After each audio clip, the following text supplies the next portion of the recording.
पाकिस्तान से हटकर अफ़गानिस्तान की ओर चलते हैं। अफ़गानिस्तान के फॉरेन मिनिस्टर मुत्ताकी जी हमारे यहाँ पे आए हुए थे। उसी बीच पर दोनों की पाकिस्तान और अफ़गानिस्तान के बीच में झड़प भी हुई। पाकिस्तान ने काबुल में बमबाजी भी की।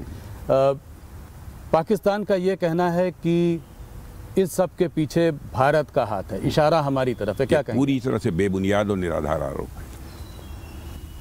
हम लोग कहीं भी किसी भी प्रकार के कन्फ्रंटेशन में विश्वास नहीं करते हैं जी। हम तो पूरे विश्व में शांति चाहते हैं।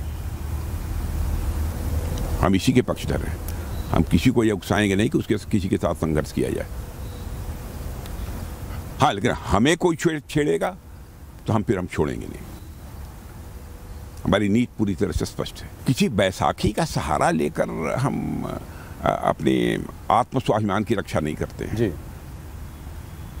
हम स्वतः करते हैं, फैसले स्वतः लेते हैं और स्वतः जो कार्रवाई करनी होती है हम कार्रवाई भी करते हैं। लेकिन हम विश्व में संघर्ष नहीं चाहते।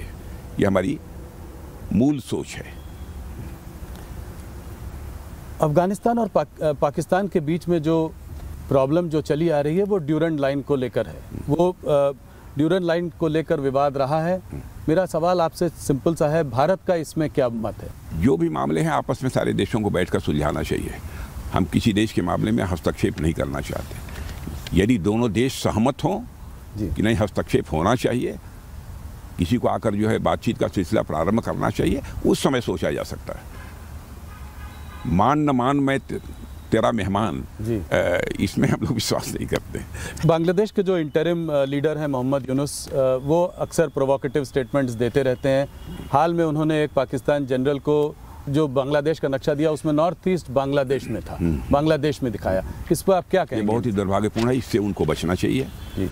और जहाँ तक पड़ोसी देशों का प्रश्न है, पड़ोसी देशों के साथ हम अपने रिश्ते बेहतर बनाकर रखना चाहते हैं। किसी भी प्रकार की तनावपूर्ण स्थिति अपने पड़ोसी देशों के साथ हम नहीं चाहते हैं। राजा जी, इससे एक लार्जर बड़ा सवाल ये निकल कर आता है कि आज क्या एक समय में हम पाकिस्तान से लड़ते रहते थे, पाकिस्तान से हमारा प्रॉब्लम था। उसके बाद गलवान हुआ तो हमारा चाइना से भी थोड़ा तनावपूर्ण माहौल बना रहा। अब बांग्लादेश, तो क्या ये तीनों फ्रंट पर एक तरीके से अशांति का एक माहौल है? तीन फ्रंट हमारे लिए खुल गए। इसको हम कैसे डील करेंगे? इससे हम कैसे आगे निकलेंगे? अब जितनी भी समस्याएं आएंगी, जो भी चैलेंजेस हमारे सामने आएंगे, भारत की वो अपनी क्षमता है कि सारी चैलेंजेस को मीट आउट कर सकती है, सारी चुनौतियों का सामना कर सकती है, उसका समाधान निकाल सकती है। लेकिन हम लोग शांति में विश्वास करने वाले लोग हैं। हम अशांति नहीं चाहते हैं। लेकिन इसका मतलब यह नहीं कि भारत कायर है जी। भारत के स्वाभिमान पर यदि कोई चोट पहुंचेगी तो भारत उसका मुंहतोड़ जवाब देगा। बस इतना ही मैं कहना चाहूँगा। पड़ोसी देशों में भी स्थिति सहज और सामान्य होनी चाहिए, यह हमारी सोच है।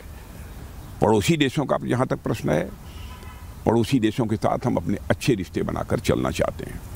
क्योंकि हमारे अटल जी, जो हमारे नेता थे, वो भी बराबर कहा करते थे कि हमें बराबर सावधानी ये बरतनी चाहिए, हमें ये बात ध्यान में रखनी चाहिए कि ज़िंदगी में दोस्त बदल सकते हैं लेकिन पड़ोसी कभी नहीं बदलता।